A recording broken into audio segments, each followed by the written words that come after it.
C'est vous apprendre des trucs utiles et rigolos. Le langage inclusif en français,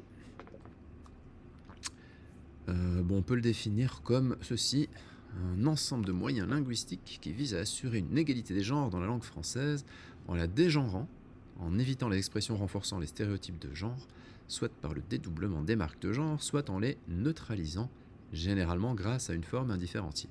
C'est la définition qu'en donne Wikipédia. Alors ça repose sur les principes d'égalité, dédoublement et neutralisation. C'est les trois mots qu'il faudrait retenir, on va dire, de cette petite définition. Alors, on ne peut pas parler de genre sans parler du masculin et du genre neutre dans la langue française. Alors, on se souvient qu'en grec et en latin, ou pas, il existait en fait trois genres, le masculin, le féminin, qu'on appelait les genres animés, et le genre neutre, qui était le genre inanimé pour les choses et les objets. Alors, en anglais et dans d'autres langues, ce troisième genre existe encore. Donc, quand je dis « He looks quite upset », c'est manifestement d'un homme qu'il s'agit, ou d'un garçon. « She seems healthy », c'est féminin, de toute évidence. Par contre, « It has been locked », on a du mal à penser que ça puisse être une personne. Donc c'est probablement un verrou ou une porte. Et donc bien qu'en français ces mots aient un genre, en anglais, enfin un genre masculin ou féminin je veux dire, en anglais ces mots-là utilisent le neutre, donc it. Alors en français, le genre neutre existe-t-il vraiment?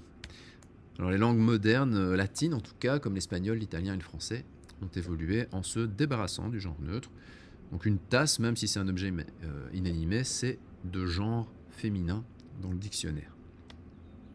Alors il y a quand même des vestiges de ce genre neutre qui ont subsisté dans à peu près toutes les langues, et notamment les pronoms démonstratifs comme ceci, cela, ça ou ce. Ce sont des mots qui ne sont ni masculins ni féminins. Ils font référence à des choses qui peuvent être masculines ou féminines, mais eux-mêmes en tant que tels, le mot ça, quand je dis ça c'est chouette, on ne sait pas de quoi je parle. Enfin, on ne sait pas de quoi je parle et on ne sait pas si c'est quelque chose de masculin ou de féminin. Donc c'est chouette, cela me plairait, ceci n'est pas une pipe, ce n'est pas ce que j'ai dit et ne touchez pas à ça. Tous ces mots-là sont en fait neutres. On ne sait pas si on parle de quelque chose de masculin ou de féminin. Toutefois, en français, l'Académie française considère que le genre neutre s'exprime par le recours au masculin utilisé en tant que genre non marqué. C'est la terminologie qu'ils emploient.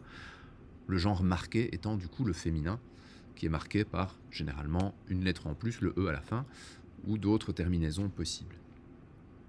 Mais du coup, quand on dit le vélo, c'est sain, un vélo c'est masculin, le C apostrophe c'est neutre, mais l'adjectif sain, il se rapporte au vélo, donc il va être masculin aussi. Jusque-là, ça surprend personne. Par contre, quand on dit qu'une perle noire c'est précieux, curieusement, une perle noire c'est féminin, alors que précieux c'est quand même masculin. Pourquoi? Parce que c'est pas la perle noire qui est précieuse, c'est le C apostrophe. Et le C apostrophe, bien qu'étant neutre, l'adjectif s'accorde dans ce qu'on appellera le genre neutre, le genre non marqué, qui prend la forme du masculin. Et c'est pour ça que je l'ai mis en bleu, évidemment. Si je dis cette émeute me semble inquiétante, émeute c'est féminin, inquiétante c'est féminin. Par contre, quand j'écris cette émeute, cela me semble inquiétant, ça ne veut pas dire que cette émeute, cela me semble inquiétante. À nouveau, cela c'est neutre, et inquiétant va prendre la forme du masculin générique, masculin non marqué, autrement dit, le genre non marqué, autrement dit la forme masculine. Ce qui est quand même un peu aberrant. Et donc ce masculin reste prédominant visuellement dans la langue française, aussi bien à l'écrit qu'à l'oral. Alors si le masculin c'est le genre non marqué, le féminin c'est le genre qu'on appellera marqué, il se différencie par exemple, et souvent par l'ajout d'un E final, mais si c'était aussi simple, ce serait facile. Donc un avocat, une avocate, on ajoute un E à la fin de un, on ajoute un E à la fin de avocat, et on obtient du féminin, c'est magique. Parfois, la marque du féminin est un peu plus alambiquée. Un chanteur, une chanteuse, et non pas une chanteure. On a un amateur, une amatrice, avec une terminaison un peu particulière. Un maître, une maîtresse. Un fou, une folle. Donc on a en fait des marques du féminin qui partent un peu dans toutes les directions. En français, bien sûr. Alors je vous demande un petit effort d'imagination. Vous voyez peut-être où je veux en venir. Ma question c'est, combien de femmes avez-vous imaginé parmi les pompiers dans votre cerveau? La réponse varie évidemment en fonction des candidats. Mais vous avez probablement visualisé une image comme celle-ci, plutôt qu'une image comme celle-là. Eh bien, les IA, c'est pareil. Midjourney, par exemple, qui m'a permis de générer les deux images que vous venez de voir, si je lui demande les pompiers sont arrivés sur les lieux de l'incendie, bah, ils vont me mettre que des mecs. Si je veux qu'il y ait des femmes parmi les pompiers, je dois explicitement, dans mon prompt, demander à ce qu'il y ait des femmes parmi les pompiers. Sinon, il va me générer que des hommes. Autrement dit, les IA génératives renforcent quelque part les stéréotypes, les stéréotypes de genre, de prétendue race, etc. Parce qu'en fonction des situations, ils vont parfois vous mettre des blancs ou des noirs en fonction du contexte. Donc on n'est pas encore non plus vraiment dans des IA génératives vraiment respectueuses de la parité. Alors en français, on utilise des mots comme on ou quelqu'un, par exemple. Donc avec il ou elle, on sait si c'est masculin ou féminin. On, c'est un pronom indéfini, la troisième personne du singulier. Et même quand il désigne un groupe de gens, l'accord se fait au masculin générique, singulier. On est parti, même s'il y avait des filles dans la bande, on est parti, ça va être au masculin. On est prié de tirer la chasse. En France, on est censé parler français. Bah, on, c'est quelqu'un, c'est tout le monde, c'est personne. En tout cas, c'est indéfini. Et donc, ça devrait être neutre. C'est neutre. Mais l'adjectif, à nouveau, l'accord de l'adjectif se fait de nouveau au masculin. Parce que le masculin l'emporte sur le féminin, entre autres choses. Les pronoms comme quelqu'un et quiconque ont une valeur neutre quand ils désignent une personne dont le sexe n'est pas connu, ou le genre. Mais l'accord ici, une fois de plus, se fait au masculin. Quand je dis quelqu'un est entré dans ma chambre, je ne sais pas qui c'est, donc a fortiori je ne sais pas si c'est un homme ou une femme. Pourtant, on emploiera le masculin. Quiconque sera absent perdra sa prime. Même si c'est une femme, elle perdra sa prime, bien entendu. Pareil avec rien ni personne. Là, pour une raison différente, quand on dit quelqu'un ou on ne sait pas qui c'est. Mais quand on dit rien ni personne, il n'y a personne. Donc il n'y a ni homme ni femme, par extension. Donc de nouveau, ça devrait être neutre. Le pronom indéfini rien, par définition, n'est ni masculin ni féminin. Et pourtant, l'adjectif s'accordera au masculin. Rien n'est encore décidé. Ça prendra la forme du masculin, même si on parle d'une décision. Le nom personne est féminin. On dit une personne.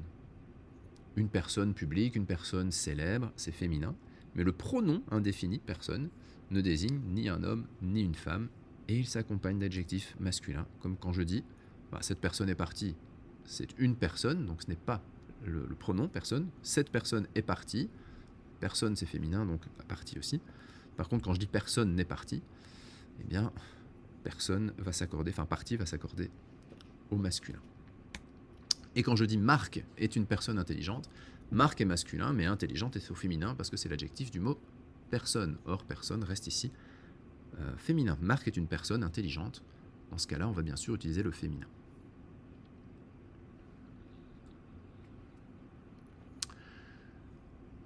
Alors quelque chose, c'est un peu la même logique. Le mot chose est féminin, mais quand on dit quelque chose, on désigne quelque chose d'immatériel, et quelque chose est prévu, ça va s'accorder au masculin. Quelque chose est prévu, quelque chose s'est passé.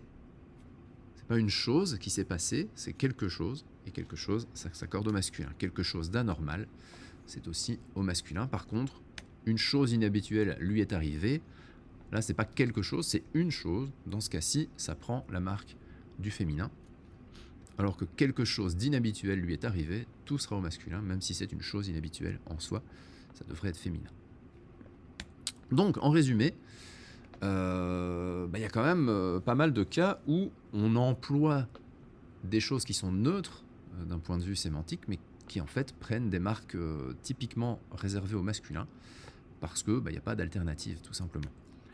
En tout cas, pas d'alternative officielle. Donc si le genre est inconnu, c'est le cas de on, de quelqu'un ou de quiconque. S'il n'est pas précisé, c'est le cas de ceci, cela ou ça, Et si le sujet n'a pas de genre, quand il s'agit de personne ou de rien, dans ce cas-là, on emploie le genre non marqué en français, c'est comme ça qu'on voulait enseigner à l'école, et il est identique au masculin, à défaut d'un véritable genre neutre. La position de l'Académie française est contestée par le Haut Conseil à l'égalité entre les femmes et les hommes, et par certains linguistes qui sont évidemment du côté progressiste. Donc c'est cette fameuse phrase « les pompiers sont arrivés sur les lieux de l'incendie ». Selon eux, cette phrase génère plus de représentation dans l'esprit des gens avec des pompiers masculins, simplement parce que pompier est ici au masculin. Donc les formes plurielles au masculin générique activent moins de représentation de femmes auprès des personnes interpellées qu'un générique épicène, c'est-à-dire un mot qui est identique pour tous les genres, comme secrétaire. Un secrétaire ou une secrétaire, c'est le même mot pour les deux genres. Tandis que pompier, ça existe au féminin, et c'est pompière.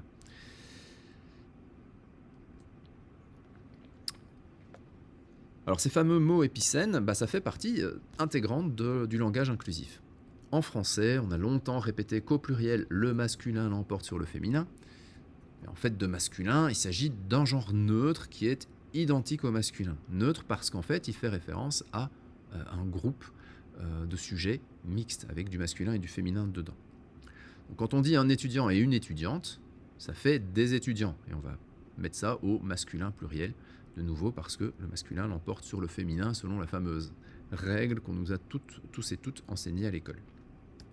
Un ambassadeur et une ambassadrice, ce sont des ambassadeurs. Même cas de figure. Alors un terme générique épicène, lui, identique au masculin donc comme au féminin, éviterait une projection mentale qui favoriserait le masculin au détriment du féminin. En tout cas, c'est la théorie. Un élève et une élève, ça fait des élèves. Et quand on pense à des élèves, on est censé moins se représenter uniquement des élèves masculins que des élèves féminins. Un stagiaire et une stagiaire, ça fait des stagiaires. Les stagiaires, ce n'est ni masculin ni féminin au pluriel. Un diplomate et une diplomate, ça fait des diplomates. Donc ces mots épicènes sont identiques dans leur forme masculine et féminine, ce qui éviterait d'avoir une surreprésentation masculine dans l'esprit des gens. Alors que quand on dit les pompiers, on pense à des hommes. Même s'il y a autant de pompières ou plus de pompières que de pompiers dans l'équipe.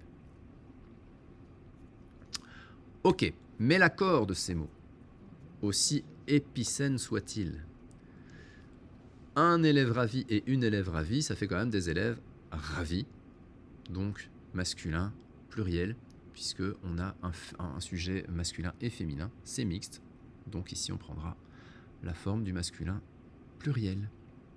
Boum. Alors en Belgique, on aime bien Maurice Grévis parce qu'il était belge. Et le bon usage, c'est le traité de grammaire de référence dans les cours de français. J'en avais un quand j'étais petit. Donc, dans son traité de grammaire française, le célèbre grammairien stipule que l'adjectif qui qualifie plusieurs noms de genres différents s'accorde automatiquement au genre indifférencié, c'est-à-dire au masculin. Donc on va dire que Pierre et Marie sont heureux. On a bien un prénom masculin, un prénom féminin et un masculin pluriel. Pierre et Marie sont heureux, ils sont heureux, bien qu'il y ait une fille dans l'histoire.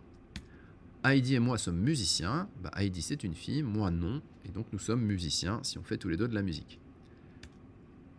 Le stagiaire et les 5 infirmières ont déposé plainte, ils seront entendus ce lundi par le tribunal, et pourtant il y a plus d'infirmières que de stagiaires masculins.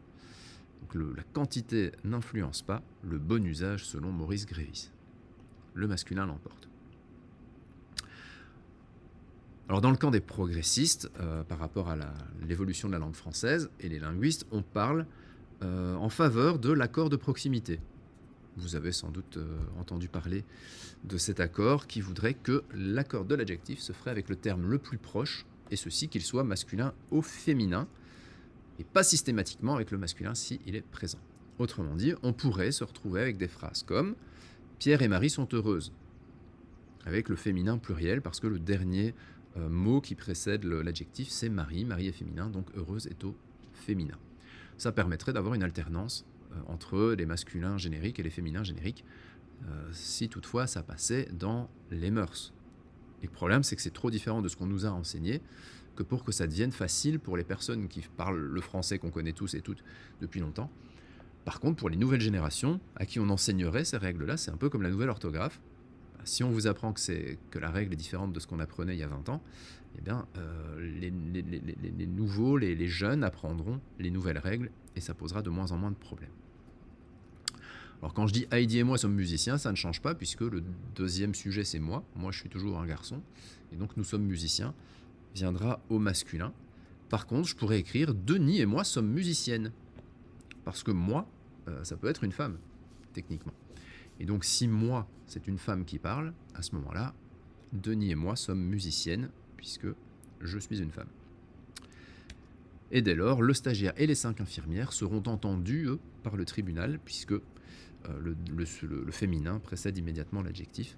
Et donc, dans ce cas-là, on aurait un féminin pluriel, ce qui serait justifié, d'une part, par la proximité avec les 5 infirmières, mais aussi par le nombre.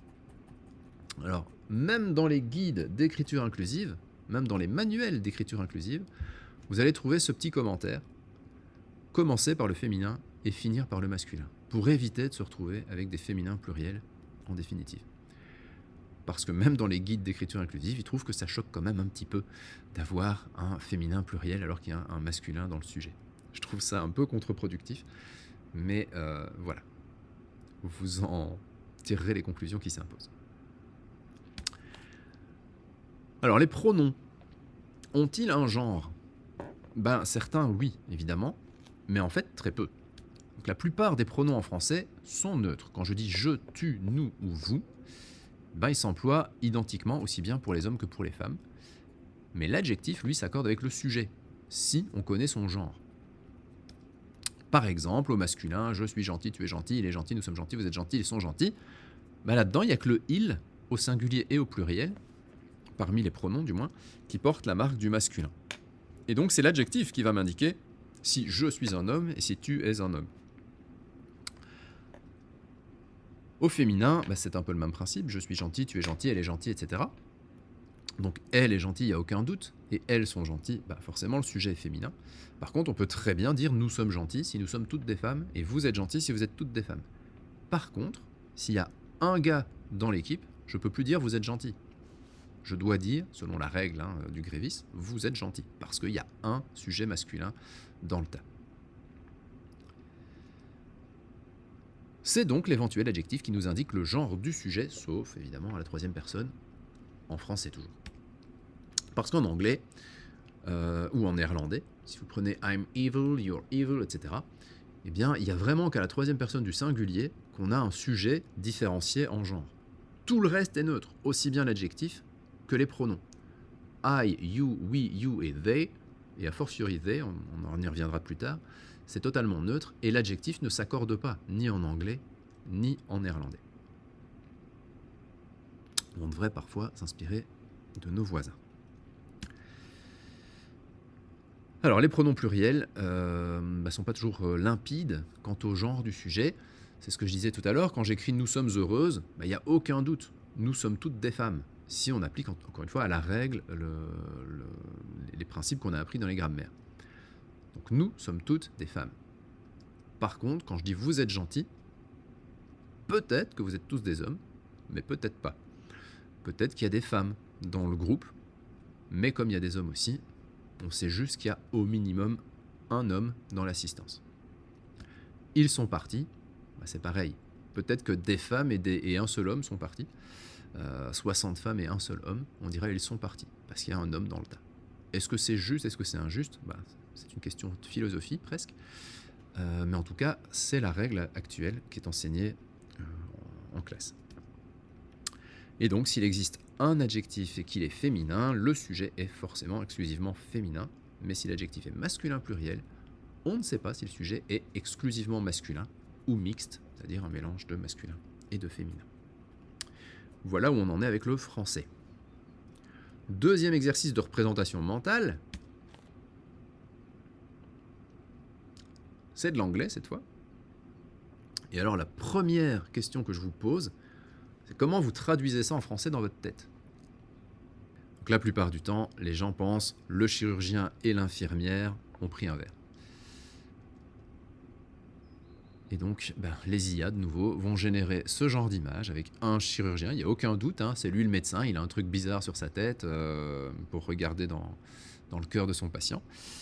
Et l'infirmière dans sa tenue classique. Bon, je m'attendais pas à ce qu'ils boivent un verre dans la salle d'op en étant encore couvert de sang, mais Midjourney m'a proposé cette image-là. Donc pour Midjourney, même en anglais, surgeon, c'est le chirurgien et nurse, c'est l'infirmière. De nouveau, si je veux obtenir cette image, on voit que c'est désormais la femme qui est médecin parce qu'elle porte le stéthoscope, alors que l'homme, lui, est dans un habit d'infirmier puisqu'il est bleu. Et donc, ici, il a fallu forcer l'IA à faire en sorte que le chirurgien soit une femme et que l'infirmier soit un homme.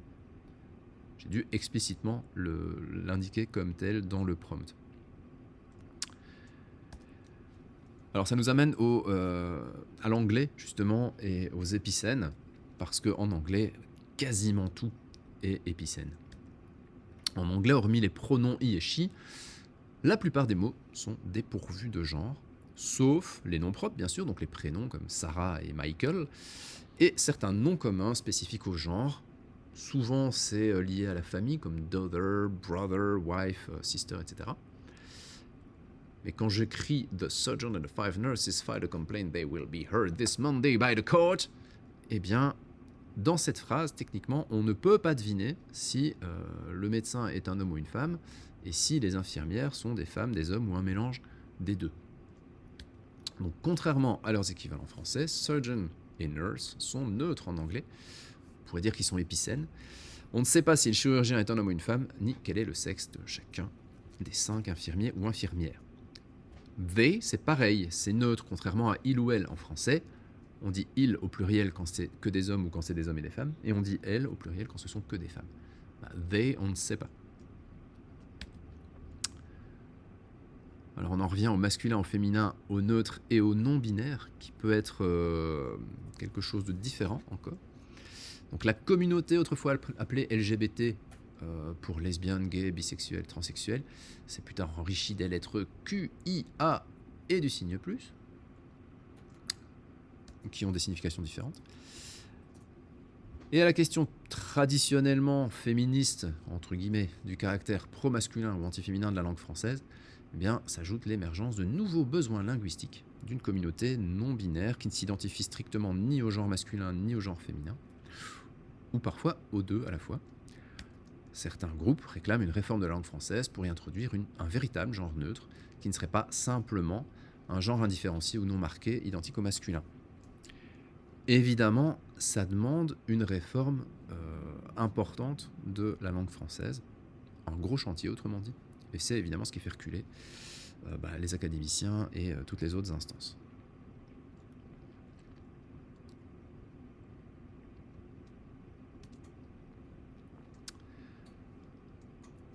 Alors en français, les pratiques pour un langage inclusif reposent en particulier sur 3 aspects.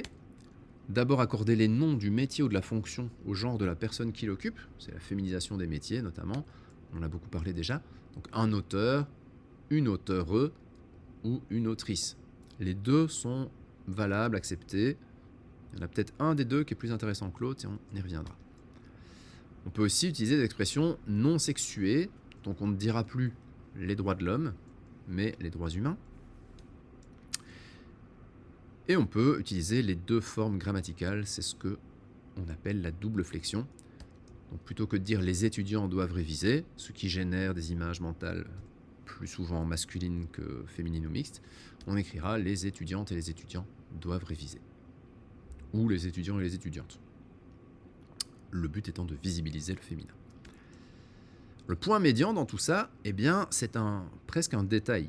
Donc à l'écrit, et uniquement à l'écrit, évidemment, à l'oral, il ne s'utilise pas. À l'écrit, le point médian relève de cette dernière, 3e stratégie. Il vise à effectuer une abréviation dans le texte en réduisant la place qu'occuperaient les 2 formes grammaticales genrées longues. Donc en fait, on utilise le point médian pour gagner de l'espace. Quand je dis les étudiants doivent réviser, c'est exclusivement masculin. Les étudiantes et les étudiants doivent réviser, c'est bien, parce que les 2 genres sont mis en avant. Mais ça prend de la place, et donc si on a besoin de gagner de la place, on peut abréger ça d'une manière ou d'une autre avec les étudiants, point médian E, point médian S. Ce 2e point médian, on en reparlera par la suite. Il n'est plus aujourd'hui nécessaire, mais il n'est pas fautif pour autant. On y reviendra. Quand je dis bonjour à tous, eh bien tous, c'est masculin. Quand on dit bonjour à tous et à toutes, ou bonjour à toutes et à tous, eh bien on utilise les deux formes. Avec le point médian, on pourrait utiliser tout, te et un point médian ou deux dans tout ça. Donc voilà comment le point médian est apparu. Alors pour rappel, au début, le point médian était un point bas, mais il a vite été remplacé par un point médian au bout de quelques années dans les recommandations du Haut Conseil pour l'égalité.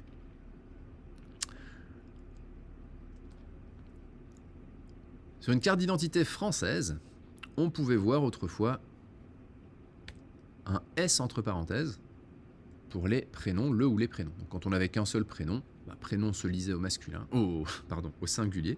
Quand on avait plusieurs prénoms, eh bien prénom se lisait au pluriel avec un S. Donc les parenthèses étaient ici utilisées pour indiquer que le mot prénom pouvait être au singulier comme au pluriel.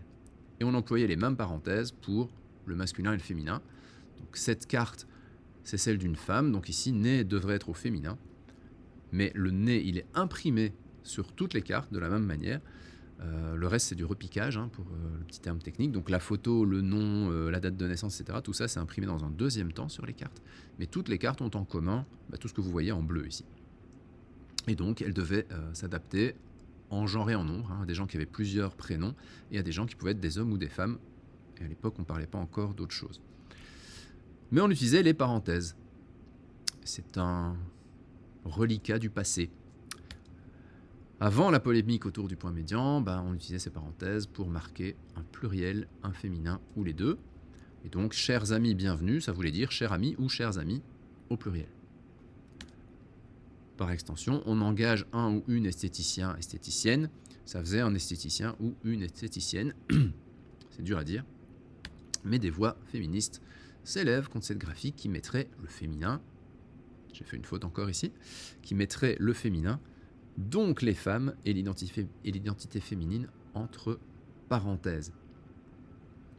Bon, le pluriel aussi, mais ça on s'en fout, ça ne vexe personne.